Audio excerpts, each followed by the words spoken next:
Thank you all for joining. We're just letting YouTube do its notifications, giving you all a second to go ahead and join. Wayne is attending and present and counted. Andy, brother, I don't know how you do it.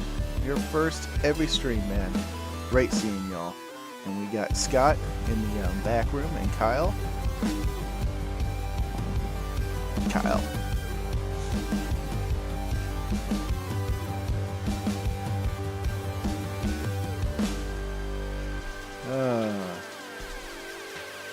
We're gonna let the 1 minute pass go by, and then we'll kick this off.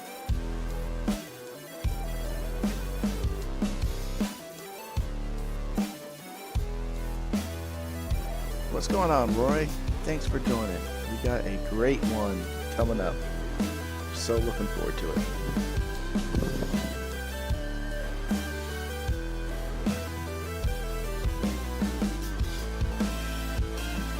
And it's that time. I'm going ahead and drop the volume. You know what that means? It's Tank Radio time. I'm Frank, KG5HJ. And both of them take their headphones off in the back room. I love it. I love it. Man, we got a great show coming up, and we're going to have some fun. But as always, we are going to go ahead and kick it off right. And let's play that awesome intro video. Windows has dropped me to 35% now.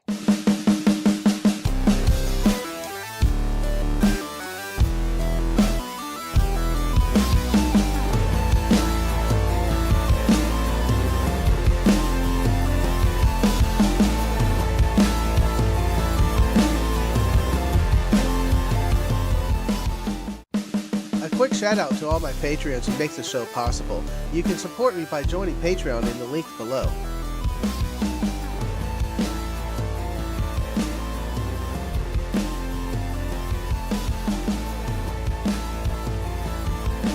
And on to Tank Radio.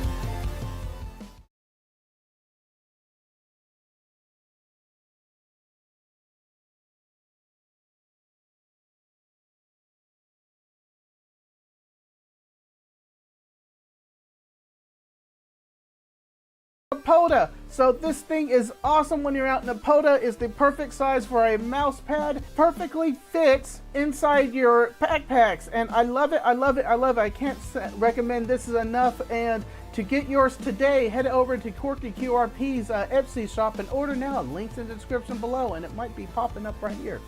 Who knows? Now on to Tank Radio. How's it going? And welcome back. We got a great program coming up, and we're going to have some fun. Before we get started, though, I'm just going to do my quick rundown. As you just saw, the Tank Radio Tank Pad is currently on sale, or is being sold over there on Corky QRP's website. And you think I'll have a link for it. I do. I just can't find it right now. And there it is. It's one of those long ones.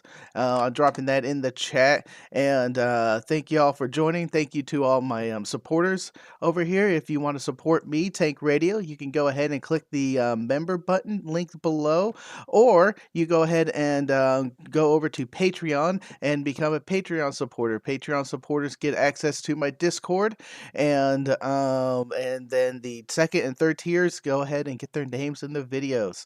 Also, we just wrapped up the Tank Commander meeting. That was today for all my Tank Commander levels. There's a 1 hour meeting with me, and we come on and we just talk about what's going on in our amateur radio lives, and also what's been going on the channel and where I'm going to go. And it gives you some chance to get some feedback.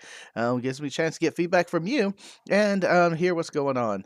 Also, thank you to Gigaparts. Gigapart has an awesome 5% off. You can go ahead and use Tank at checkout on select items at Gigaparts, and that helps support me, Tank Radio. And finally, my audio podcast is available on most all audio podcasters and Pandora now. I didn't know they had an audio podcast section, but I went ahead and filled out all the papers, and now you can find me on Pandora. All right, that is it. I'm unmuting the guys in the back room. And what's going on there? How are y'all doing today? Oh my gosh, it's like 20 minutes of intros. It's like an infomercial. Well, I can't talk how Jason does it, for like 5 to 7 minutes. I'm wham bam, thank you, man. Let's get on to the show. Let's get on to what's going on, man. Scott, how are you doing? Doing pretty good, man. Good. All Just right. staying busy. I got some videos being shot for the past couple weeks, but I've been kind of working around Yes. my schedule and working around the weather. Yeah. I got caught in a hailstorm last week, first time in 30 years. What? The first time I was on a motorcycle. This time I was in my truck, but yeah, I got the hell pounded out of my truck. No, luckily no damage, but that was interesting. I want Wow. to do that again. Yeah. In your new truck, by the way. Yeah, Yeah. exactly. Ugh. But Ugh. Toyota makes a really good vehicle, and the outer shell and the finish on it was Mm-hmm. not even scratched. Ooh, nice. Yeah, this is the finicky time of Texas. She's Hmm. very finicky because it can go from. We were talking about this today on my commander Zoom meeting. It was going from 20 or not 20, but 30 or 40, and then it could get up to like 80 during the day. Then the next day it'll be about 40 again at in the morning, and then just the pop-up showers that just comes out of nowhere during this time of year. I was checking the weather, and I had a antenna in my backyard I set up yesterday. It was beautiful yesterday. I went Yeah. ahead and I hit all my hobbies. I took some pictures of the sun getting ready for the eclipse. So I had the solar filter on, and I was just taking pictures of the sun and trying to dial in those settings. So the day of, I'm not figuring that on the fly. And then, like around lunchtime, I was like, it's still nice out here. So I lit up the Coleman, or no, it was a Weber charcoal grill, and I put some chicken wings on there. I made my own chicken wings. And I set up the radio in the backyard. It was FT8 the entire time I was cooking. Then I did some sideband and hunted some POTUS. It was a good Nice. day. Absolutely. Sounds like a fantastic day. Todd, thank you very much. $10 to the Bourbon Fund. I do appreciate that. There's no bourbon here because I was going to go buy it today, and I forgot. Texas, you can't buy liquor. I lived here all my life. You can't buy liquor on Sundays. It always gets me, just like Chick-fil-A. Oh, Yeah, That's it's like bad. archaic blue laws keep us from having fun on the Sunday. I know, right? Well, I do have one bourbon. I'm not touching this. This is that pickle whiskey. That is just bad. Mike, man, we woke up Saturday, or yeah, it was Saturday when he was here last weekend or 2 weekends ago now, for the Go Kit Challenge, and he's like, "Man, I still taste that in my mouth. It's that bad." Gives a lasting flavor. Mm-hmm. Mm-hmm. Well, the topic of the this week is gamification of ham radio, and I brought the forenos knowledge of all that. Kyle, um, You're or you're le- gonna you're gonna be very very mistaken and very disappointed. But Mhm. okay, whatever. But what I kind of wanted to start is what is gamification of ham radio?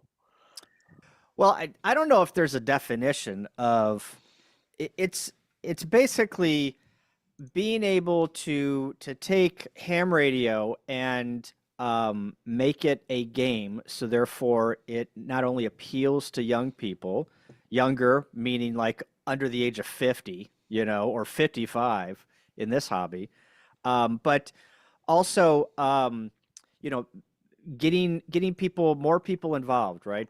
Getting uh,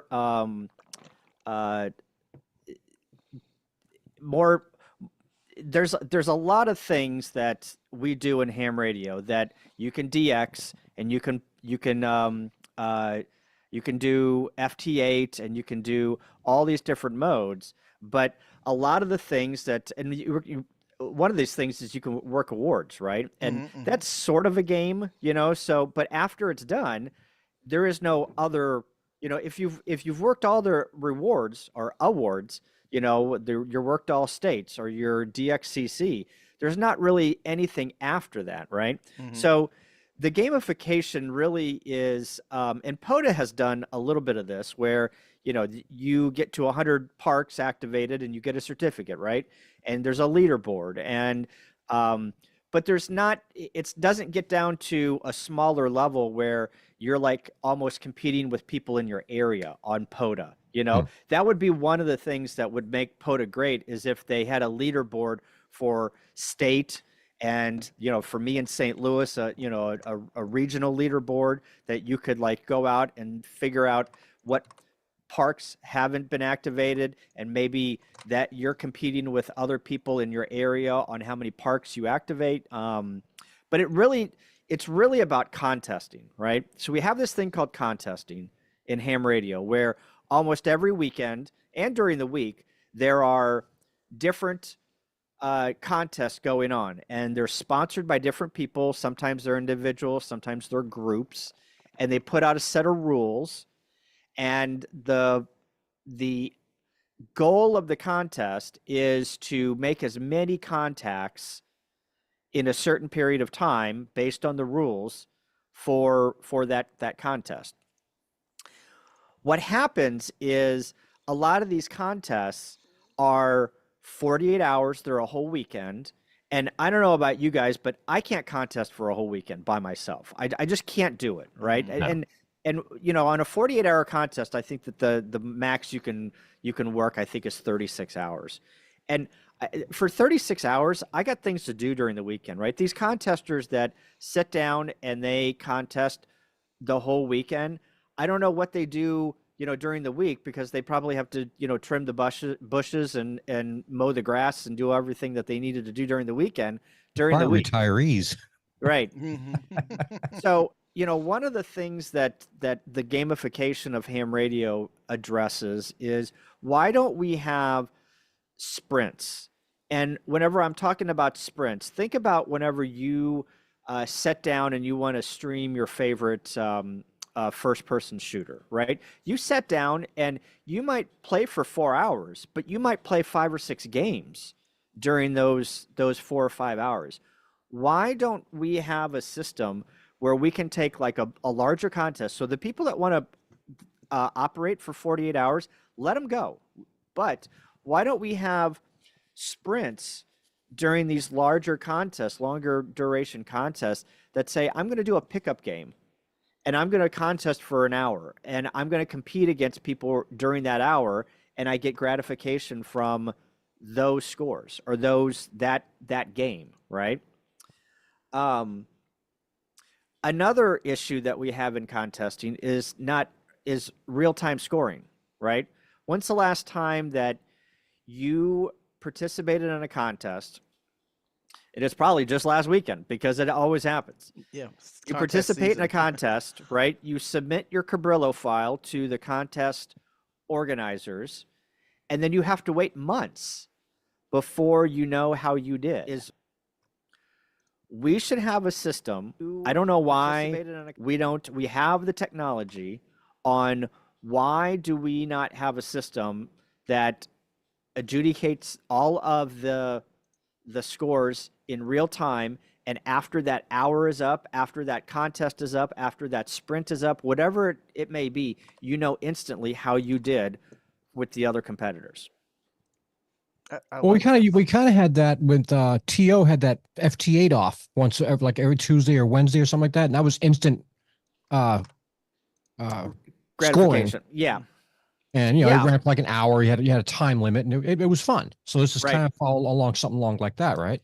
Yes. The issue with I mean, there is no issue. The software, I wish the software was a little bit more robust, because if I can remember right, whenever you put your IP address to send your information to the server in the FT8, the WJTSX program, it's all UDP. It's not TCP, and it's not continually sending the score. So let's say you had a network issue, right? Or your computer flaked out, and you were in first place and your computer flaked out, right? And it didn't send a bunch of contacts. Well, now it's going to show your score or your contacts as being lower than what that really is, right? So I think the FT8 off and the poker is great. I mean, that's we're getting there. It's just, I think the back end software needs some love.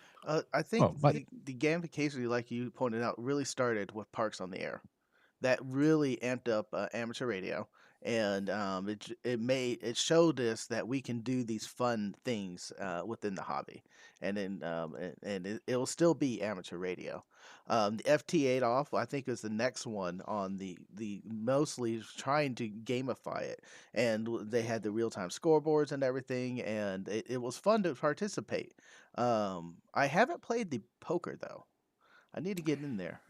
Yeah, I think that I've seen two, maybe three streams where they're doing poker. I don't know what the algorithm is, and Hmm. I think maybe that's half the fun. I don't know, but it would be nice to know like what would get me an ace versus what will get me a two, Hmm. you know, and being able to, I mean, if it's just random, just like cards, okay, but I think there needs to be some type of skill to say, all right, if North Korea gets on, it's a full house, or it's a five of a kind, Uh-huh. or whatever the case may be. Um, to have some indication on what you need to make a great hand. And I understand poker is about random stuff, right? You don't know what card is coming, and it's just the luck of the draw. Um, and in FT8, it's not like that. You know who's on. You Hmm. know what stations are calling CQ, or whenever you call CQ, maybe you don't know what your card is worth whenever you call CQ, but it'd be nice to know who is calling CQ and what their value is on the card, the depth of the card, so you can go after that person to grab an ace or a king or whatever you need. Hmm. If someone has a link to the instructions, how that's set up and their rules, drop it in the chat. We'll share it with everybody. I did some quick googling and I couldn't find it. Um, I, I I like all that, and how you did point out a good issue with the FT8 stuff is that it's all UDP, and UDP is terrible. It's distance based on what? It's distance based. Cards are random within a range based on distance. Hmm, interesting. Hmm. That's pretty cool. I like to see how they did that. Maybe there'll be another stream when I pull those guys in. Yeah. Um, I and what is kind of like the next generation of this gamification? I heard Josh and Leia talk about it a little bit on their podcast, where like you said earlier, they were talking about real time updates.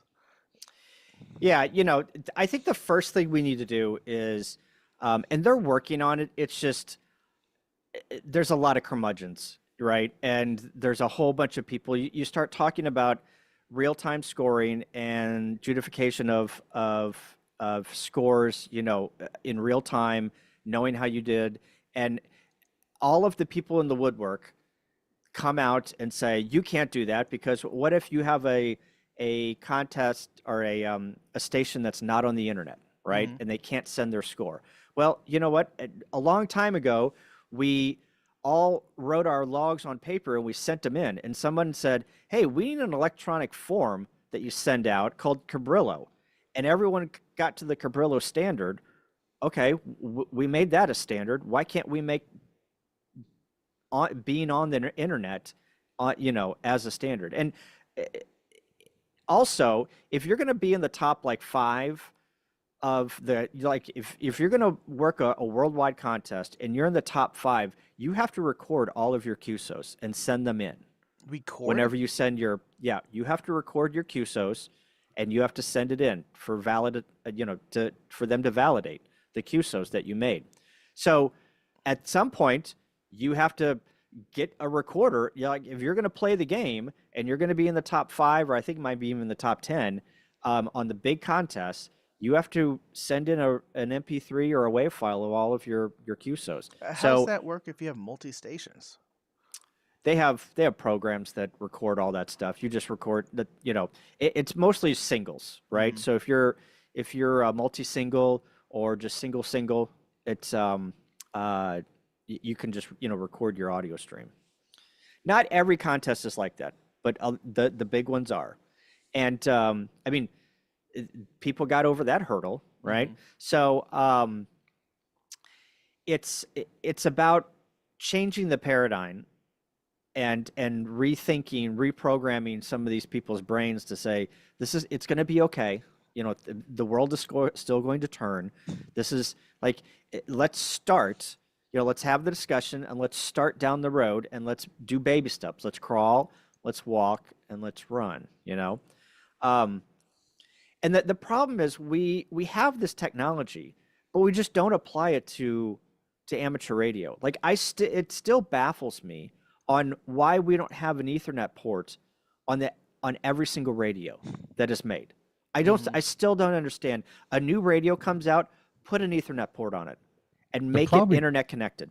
there probably just hasn't been enough people shouting from the rooftops saying, "Hey, we demand this in our new radios. You guys want us to buy your stuff. You better have the features we want." Yeah. I mean that's No, some of it, right? it's got to be part of, if it's not trending, if it becomes a trending thing, they'll probably follow it. But it's got to start somewhere in a grassroots effort from us as ham operators. We've got to start saying, "Hey, guys, we want this." Right. Well, I mean, think of so back in the day, whenever you had your Atari 2600, you know, that was just you bought the cartridges and then you stuck them in there and you played the game, right?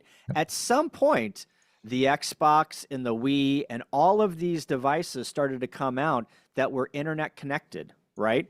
And you got your Xbox. Granted, I'm not a video game player, so I'm pulling all of this out of my ass. But you know, you got an Xbox, right? And you made a Microsoft account, and lo and behold, you found your friends online, and then it just automatically connected, and then you started coordinating with them to say, hey, let's get on at 7 o'clock and let's play, right? And then you put your headset on and you start playing with your friend in real time with the video games that you love. Mhm. Why can't we do that with ham radio?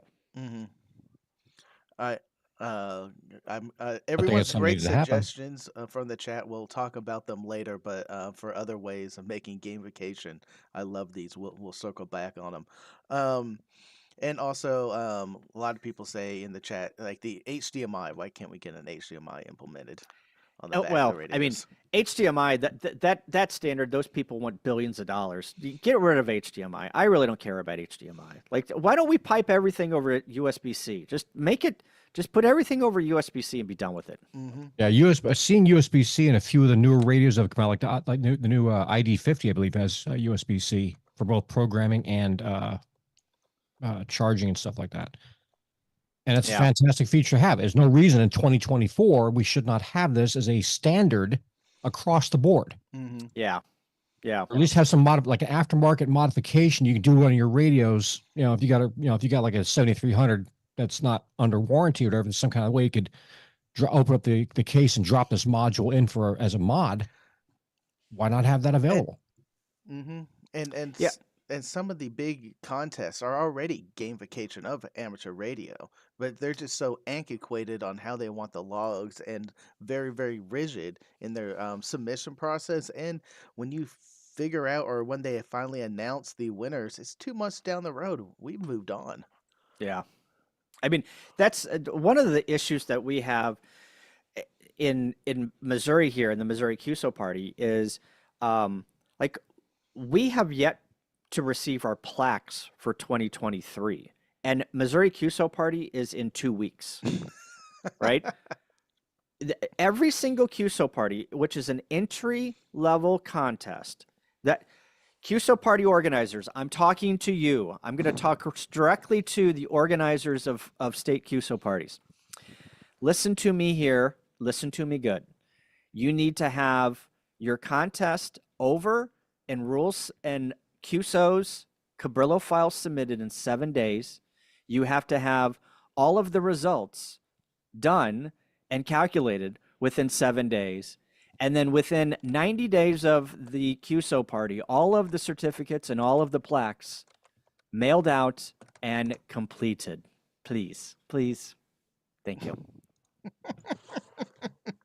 You do bring up good points there because like for what Summerfield Day is 2 months. Winterfield Day is a month and a half until they announce the results. No, it's you got a month to submit your logs because me and Jason we kept going back and forth for like, "Hey, who's got the logs? Who's going to submit the logs? The issue with log submission is after the contest is done, that's it. You're not supposed to change your log, not even supposed to touch it. So why does it take somebody, or the rules say it's like, 30 days to submit your log. What are you doing to your log? You shouldn't be doing anything to your log. Submit it. Mm-hmm. Well, it could be combining logs, because some of the logging software out there is very bad about combining the logs. N3FJT, if you're doing a file server, it's just a nightmare to set up. But that's easy. The software in the back end should take care of all of the dupes and should take care of all of that stuff. All you really need to do is copy and paste the Cabrillo files together. They don't have to be in order. The times don't have to be in order. The software and the database will take care of all of that in the back end. And well, POTA supports just 80 files uploading, and that's easy. That's just a comma separated list. And I think it kind of amazes me that in a technology-centric hobby like we have here, that there's so many facets of our hobby, for instance, that is just behind the times on a lot of things. And I think it's kind of frustrating. You got new people coming in, you got kids coming in there, basically came out of the womb with a laptop and a tablet in their hands. Mm-hmm. And they know all this kind of stuff. If you want to attract them, you have to have things that they are used to, that they are accustomed to having at their hands. Yeah. You have to, we are already behind the times on. I'm hopeful that the kids today think that, not picking up their cell phone, but talking to somebody halfway around the world with radio waves is cool, right? So there's the first hurdle that we have to get them over, is to get them over this, right? And say that radio is cool, and this is a cool hobby, and there's a whole bunch of things that you can do in this hobby. Then the next issue is you put a radio in front of them that's antiquated and has a horrible menu system, or doesn't have an Ethernet port, or it doesn't communicate to your computer, or whatever the case may be. That's another hurdle, right, that we have to get over. You really want to invoke critical thinking? Yeah. I mean, if every radio had an Ethernet port or a Wi-Fi card in it, and we had all of the drivers and all of the connections in the cloud. I mean, we do this at work. We cloud print, right? So whenever I'm at work, I print to the cloud, and then I can go to any printer in the corporation and badge in, and my prints out at that printer, and it's on-demand printing, right? I put in the password or whatnot, and I log in, and it prints, right? Why don't we have the same technology for ham radio, where the drivers are in the cloud, and you just connect your N1MM, your N3FJP, your log for OM, and you go and find your drivers, or you find your radio in the cloud, and say, that's my radio, and there's your cat control. Mm-hmm. Is there any projects out there trying to standardize submitting of the logs, or coming up with a new way? Well, yeah. Craig, K9CT, is working. He's the CAC chair for the ARL. That's the Contest Advisory Committee. And he is working on real-time scoring. Mm-hmm. And it's a slow process. And, if we can start with the ARL, the big, sweepstakes, the IIRU, or that's not an ARL contest, but ARL DX contest, some of the other ARL contests that are out there. If we can start with them and start that grassroots movement, maybe some of these other contests will look at that and say, oh, they're doing that. Why can't we do that? That would be a healthy line in the sand if the ARRL did that, especially for their summer field day event. Well, and it starts with the loggers, right? Mm-hmm. The loggers have to support it, mm-hmm. right? You have to have some type. How are you going to adjudicate this? Are you going to do this in the cloud with a third party? Are you going to do it through the blockchain? Are you going to blockchain? Come on. One of the things that you could do is you could put it on a blockchain and have other people adjudicating that contest, and whenever they verify a transaction, then they might get a token, right? And then after they get 200 tokens, they can cash it in for $5 at DX Engineering or something. That'd be kind of cool. That would be kind of cool. A little innovative. Ham radio coin. Yeah, have it like have it a game. Have the adjudication of logs as a game, and you got these people with Raspberry Pis. You make an image that you're doing real-time scoring, and then just like you get awarded Bitcoin by mining Bitcoin and verifying transactions, you're mining Bitcoin, you're verifying transactions. Why can't we do the same thing on ham radio? But then you get tokens and you get to spend them. And this just doing a API that's fairly easy, a REST API that every website in the world almost supports. You just customize it for log submissions and standardize a format and wrap it in JSON, and wham bam, you're done. Yeah. Another thing that we could do that is really cool is, so everyone contests and they use kind of the same general loggers, N1MM, N3FJP, WinTest, and some other loggers out there. Wouldn't it be cool that so all of those loggers would be connected to the internet and they know exactly what people are doing, if they're running a pileup, if they're searching and pouncing, what band they're on, and it's all sending all this information to the web, right? And let's say, remember in Super Mario Brothers, like you get the mushroom and you get to power up, right? And and granted, here we go, dating myself. I don't play video games, so I don't know anything about modern video games, but I'm going back to Super Mario Brothers, right? Where you get big, right? And you're able to do things that you weren't able to do whenever you were small, right? Mm-hmm. Why can't we have something like, if you make an hourly run rate for an hour on your station that might have a little dipole or a vertical at your QTH, and maybe you put into the web, hey, I got a dipole at 40 feet and I'm running the contest, or you're running the contest, and it says, oh, Kyle, if you make a QSO rate of 120 Qs in the next hour, for the next 20 minutes, you're going to have access to a remote station that's got 5/5/5, and you can run that for the next 20 minutes and, maybe even double your score, because then you got access to this huge mega station with towers and antennas and power. And then, you're able to make QSOs on that station. And then you go back to, then you power down and then you go back to your measly dipole. But I mean, like some of that stuff, like the getting incentives, while you're contesting, is something that we could do with the technology that we have, but we just don't do it. We just don't do it. Yeah, so just counter that a little bit. You'll have if you have the game or the game screen coming up, or the contest webpage, and you'll see the pop up ding, KN4, or what's our call sign, KNT or KN5 TR, North Texas Radio Sport.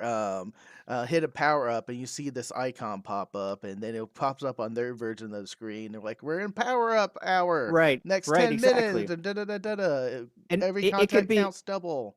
Right. Exactly. You're exactly right. If someone's running a pileup and they've, the AI, hears that pileup and says, oh my gosh, that pileup is 100 people deep. You could say, all right, let's say you're running a pileup, Frank, and it's 100 people deep. And then they say, oh, you go get Frank. If you can get Frank and get through the pileup, your QSO is not worth 1 point. It's now worth 4 points. Ooh. Right? So now people try and go get Frank, and you got it even more, a bigger pileup, right? Mhm. Or Dynamically change the game and encourage others to contact each other. Oh, I like this. Exactly. Oh, I mean, there's so many things that they could be doing.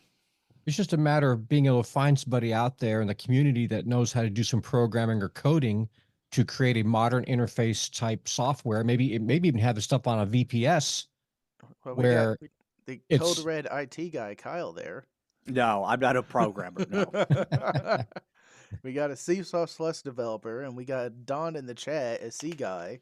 We just need that web guy, because I bet both me and Don hate doing GUIs.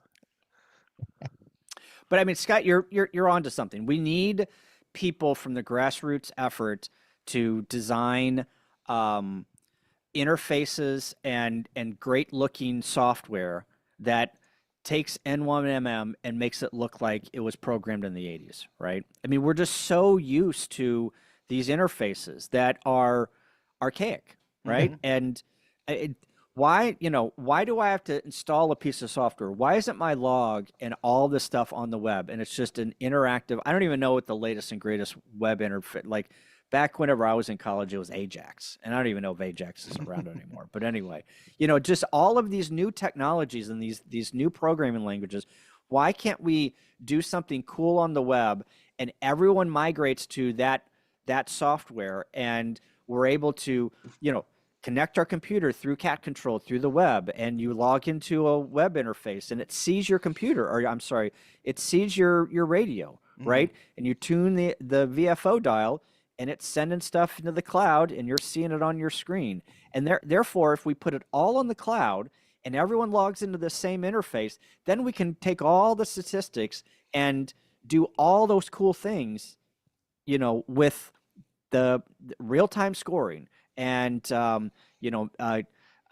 real-time pileups and AI and all of these things that I have in my brain that need to get out, and I'm doing it right here to put a bug in somebody's ear to go and do this, because I don't have the talent and I don't have the time.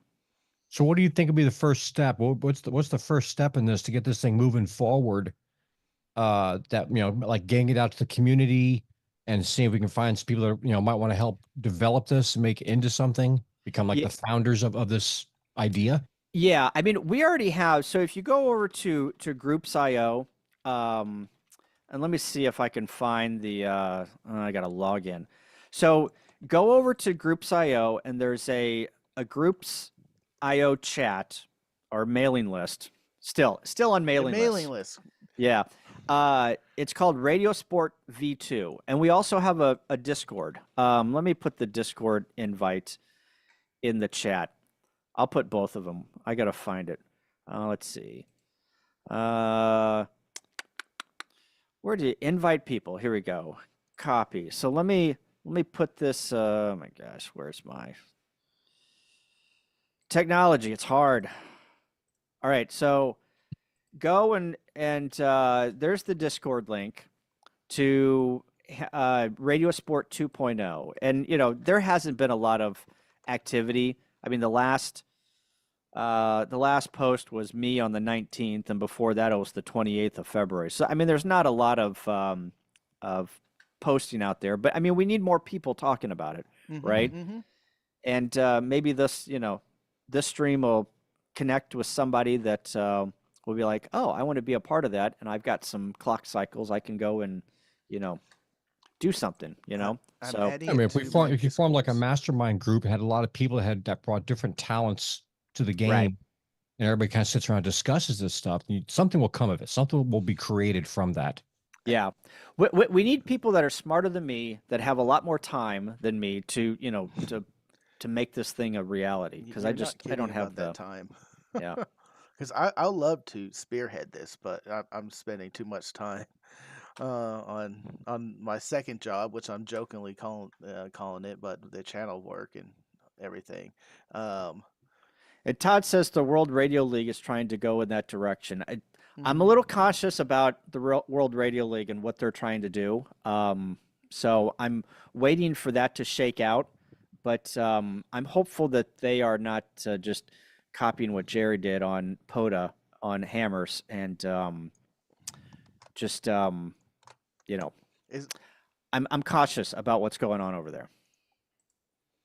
Is that the Canadians ARRL? No, that's that. Isn't that? Oh, I don't know who is heading that up. Isn't it the guys that do the ham radio license stuff? Okay. Yeah, I just joined the Discord server. Woot. Um, so here's some fun suggestions from the chat for how we can gamify some awesome things. Um, we got FT8 Car, the group, and that's fun. Then Duke Nukem Poda from Randall. Duke Nukem Poda. Love it, love it. Um, M MI7DJT says fox hunting is also a form of gamification, and I do agree with that. There is several groups around here that do weekly fox hunting challenges where you go and you find the fox, you take a picture of the QR code, put your name in, and your name pops up on their board for finding the fox for that weekend. That's always fun. And James from Corky QRP pretty much just had fun with this FT8 Grid Square Battleship. Yes, yes. I missed that comment. I totally agree with that. This is where was that? Can you pull that back? KC3UCB. Yeah. As a younger ham, this sounds amazing. Yeah. This doesn't even scratch the surface, right? I mean, there's so many cool things that we can do. Look what they do. I mean, granted, I understand that it's a billion-dollar industry, right?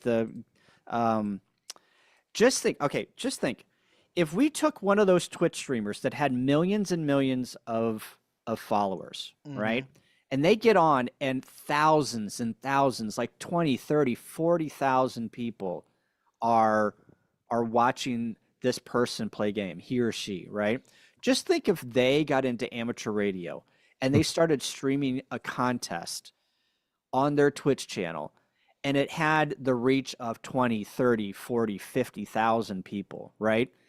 And they became like almost the face of ham radio to the younger generation, to be like, hey guys, this is really cool. This is what I'm doing, and this is just think if we had that.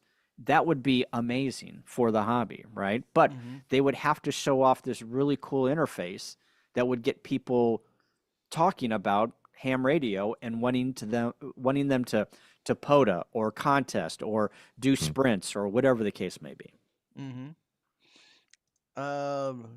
JMac says, what digital modes should I be aware of when going into gamification? Do you have an example of current standing gamification or digital modes that operate them?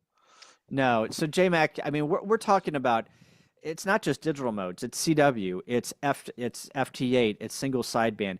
This is a concept of taking amateur radio and making it a game, right? We already have contest, which is a game, but even going further and making games out of that, or making it a competition where you're competing in real time or quick sprints with other people on your skill level or your region, in a time-based scenario, you know? So it's not just digital modes. It can be anything. It can be CW. It could be single sideband. It could be Olivia. It could be, hell, we could even do like, you know, how fast could you send an email in WinLink? We could have WinLink sprints, you know, who knows? And this could also lead down the road into like sponsorships from some of the retailers out there. Get some exposure, you know, gives some kind of a cool prize, a tangible prize that somebody could win. Yeah. Not anybody who turned out a decent little HT, you know, or something like that. Where's it going? I'm trying to pull up a window here. Ham-Wedded Wilderness Frank sent me Frequency Frenzy. This website is kind of like the FT8 poker, what the car guys are doing, or this might be their poker. They have sprints. It's their poker. Their poker? Yep. This is awesome. That's their poker. Yep. Here, I'm gonna share my screen here. Go for it. I wanna show you. So down in and this is what we can do. Can you bring up my screen? Yes. You should. You're doing it through. Okay, got it. Boom. Are you sharing my screen? Yep. So this is an esports stadium in Arlington, Texas. Okay, and it's an arena, and it's dedicated to bringing the best contesters. I'm sorry, the best gamers onto like a stage and letting them duke it out in real time. What if we had something like this for ham radio, where we brought the best contesters in the world and we set them up on remote stations and we stream it live to the internet? We have people doing play-by-play action. We get people in there, and then maybe in the foyer we have a ham fest, right? And you can come in and you can watch people contest in real time. We've got this really cool interface where it's showing people making contacts, all of this stuff. Why don't we have this for ham radio? You're right. You're writing these ideas down, right? They're all in my head. I'm writing them. I'm writing them right now. People, who's taking notes? Well, somebody take notes on this, because this is good stuff. This is stuff that could be created into something. I just saw a UNT T-shirt. I just had to give a shout out to my alma mater. So, I mean, wouldn't it be cool if we could rent out, like, sponsorships, like Flex or ICOM or something would sponsor this? EA Sports sponsors this, but we would have some type of sponsorship, and we would rent this place out, and we'd bring all the contesters to this location, and they would contest in real time, and you could watch it. Would they link to their stations back at home? Well, we just link them to. I mean, there's plenty of online remote stations, right? So. I do like that idea. I think there's technical hurdles, and some people like just to operate out of their own house. But you can just, they live stream, do what we're doing, and they just have their radio behind them. Same thing, right? Well, and we also need to, I mean, they're making small strides, but we also should get away from this, you can't stream a contest on the internet, right? That is there has already been, Ray W2RE went through this issue on contesting.com, where he was streaming his contest live on Facebook, and everyone got their freaking panties in a bunch about he was showing his frequency and his score should be thrown out. And the firestorm that happened on contest.com, the reflector over there, it was almost like they were going to burn down the Vatican, right? It was like, this huge issue, and they were going to cancel Easter. And so then everyone decided streaming is bad. You can't stream on the internet, these contests. So then everyone got this thing in their brain that streaming is bad. So now we're working against, not only are we competing against these things that don't have an Ethernet cable, or radios that don't have an Ethernet cable, but then we got people that are spreading on the forums, at club meetings, anywhere, at Hamfest, wherever you go, that streaming is bad. We gotta change that notion, but to counter that a little bit, just play a little devil's advocate. If you're streaming and everyone wants to make contact with our station, and you show your frequency, that is a little bit of unfairness. So if that's just baked into the rules, which is easily done, to be like, it's just another frequency. It's just another category, right? So if we should make a contest where the only way that you can submit a score is if you stream, right? It's called the streaming contest, and everyone has to stream if they want to submit a score. If you're not streaming, you can't submit a score, right? I like contests to be more open, but yes, make it a second category. I think that solves it. If you're going to stream, or just if you're going to stream, say you can't say your frequency, to make it more fair. Well, the other thing is, camera placement. Don't have the camera pointing right towards your screen. Or if you do want to show off your screen for whatever reason, a 3-cent piece of painter's tape will hide the frequency on said screen. Well, that's difficult. I think that if you're going to stream a contest, or you want to show your frequency, you should just automatically be put it in the unlimited category, right? And let you just, the unlimited category is built for that. Unlimited, you can do whatever you want. So the issue that we have is we need critical mass on the unlimited category, right? So once we get critical mass on the unlimited category, and the contest organizers start to see, oh my gosh, we've got more people in the unlimited category than we do in the assisted or the non-assisted. We need to change our rules. Mm-hmm. There's definitely going to be some growth with this. You know, you have to start off, you're going to have to start somewhere, but over time it'll evolve and change as long as people stay open-minded and are willing to. I know change is a weird thing in ham radio, God forbid.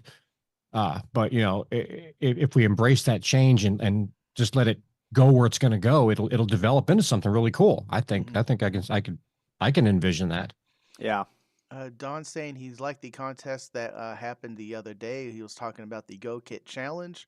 More contests like this will be amazing, and maybe an antenna building contest. Build your own antenna out there. You all given the same materials, and see who can build the best antenna out of that material. Ooh, that's an idea. I like this. Actually, idea. jump 5 hams in a junkyard and build an antenna from stuff you find. You know what they should do? They should have a reality show where you're given $20 and you get to go into Home Depot and you have to build an antenna. You get your $20 and you have to run through a Home Depot and you have to build an antenna within 20 minutes. You know, $20 in 20 minutes at a Home Depot. That's kind of cool. Yeah, that there's no reason why something like that shouldn't be around. I love this idea. Some of the other thoughts I'm gathering from the chat. Again from James, SSTV Pictionary. There you go. That's a good one. Yeah. Doom over Arden. It's a little slow, but Hungry Hippopoda. Hungry hippo. I'm gonna change that. Hungry Hippopotamus. Moon Bounce Duck Hut. You guys are going old school. What happened to what's the newest Diablo? Is that the newest game? Yep. One of the newest games? Yeah. Diablo's still around? I don't know. I'm dating myself. I don't know what's new anymore. They actually released a new MMO or our second one to it. But yeah, man. Oh man, I want to see Hungry Hippo Poda and FT8 Battleship. Here we go. Here's my thing. Junkyard Wars Radio Edition. There you go. Yes! I love Junkyard Wars. Oh, that was a great TV show. Yeah. I love that TV show. And here's even more. Me versus Jake Paul. And then the winner goes against Mike Tyson. Mm-hmm. But would you have them build the radio too? So no, just an antenna. Just the antenna. Yeah. So they get 20 minutes in a junkyard, and they have to come out with a resonant antenna on 20 meters. No. So people are pulling out brake cables and things put to, and then you get 5 watts, right? So you go into a junkyard, you get 20 minutes. You have to pull out and manufacture a resonant antenna that is resonant on 20 meters. You hook it up to a 5-watt radio, and the person who makes the longest distance QSO in the next 20 minutes wins. And somebody needs to be writing this stuff down, guys. And then so 20 minutes to build the antenna, 20 minutes to make the QSO, and then you got 20 minutes of commercials. There you go. It's a show right there. There's your show. There's your freaking show. There was a show a while back. I forgot what it's called. I got it on DVD somewhere. It was like Survivor. They grabbed like 15, 20 people, put them in a warehouse way outside of town somewhere. They had very limited supplies brought to them. They had to go basically over the course of the weeks of the show, create different things they needed, and they would throw different scenarios in that would like screw them up. Like, oh, EMP went off. You now don't have this. What do you do? And they had to create stuff. They were building all kinds of crazy things, and something like that would be kind of cool. I mean, it'd be an ongoing thing, not just a simple show, a contest that we were talking about earlier. Mm-hmm. But just making people have to think and be resourceful and come up with cool ideas. That could be fantastic. Yeah. The ultimate radio for any of those antenna stuff is the G90, because I watched Mike tune up a signal stick on the G90. No, the point is not to make a resonant antenna. No tuners. Oh man. Well, this has been a great show, and I loved every minute of this. Uh, we got also another one, Grand Theft Auto, Fox Hunt. You still get to beat up the hookers though? Yeah, yeah. That's when Uh, you go over to that 80-meter frequency and just chime in with the random stuff. There you it's go. whenever you've got 80-year-old pimps out there Yeah. Can't have salt. talking on 80 meters. 80-year-old pimps on 80 meters. Oh my god. That's the new podcast name. 80-year-old pimps on 80 meters. That's funny. I'm gonna shut it down because I don't know where this can go from here. No, we're It can only good. get worse. No, we're good. We broke Kyle. 80-year-old pimps on 80 meters. Kyle, thank you for joining, man. I really do appreciate it. Where can we go to find more about you and what's coming up on your channel, man? AA0Z on YouTube. Go search my call on YouTube. Go and subscribe. And then I also just created a RV channel. I got a teardrop, and it's called Square Drop Adventures. I'll put the link in the chat. Go out and subscribe to that. So thanks all. Thank you, Kyle. I do appreciate it. Scott, man, thank you for joining again and being my awesome co-host. Where can we find Absolutely. more about you and what's coming up on your channel, man? You can find me at hamradiofornontechies.com or hamradiofornontechies on YouTube. I have been working on some videos, despite what people have been thinking. I got a tight schedule right now, but I've been working on a video for a couple weeks, trying to get around the weather and all the other stuff. So there's some good stuff coming. A lot of it's gonna be reviews and stuff like that. But yeah, there's some great stuff coming. Just go out and check out the website and check out the channel. Love it, man. I appreciate it for coming on and hanging out with us and always you. being an awesome co-host. And as always, I'm Frank, Tank Radio. I already blew your ears out at the top of the show, but thank you all for watching. I do appreciate it. Thank you to all my supporters. I can't do this without y'all. And don't forget the link above for the tank pads, the awesome mouse pad that you can take out on POTA that has the US band plans, and all right there, and you don't have to roll it up or anything. It fits perfectly in your POTA pack. I love it. I love it. I love it. And to everyone's watching, go forth and conquer. Say bye. A quick shout out to all my Patreons who makes the show possible. You can support me by joining Patreon in the link below.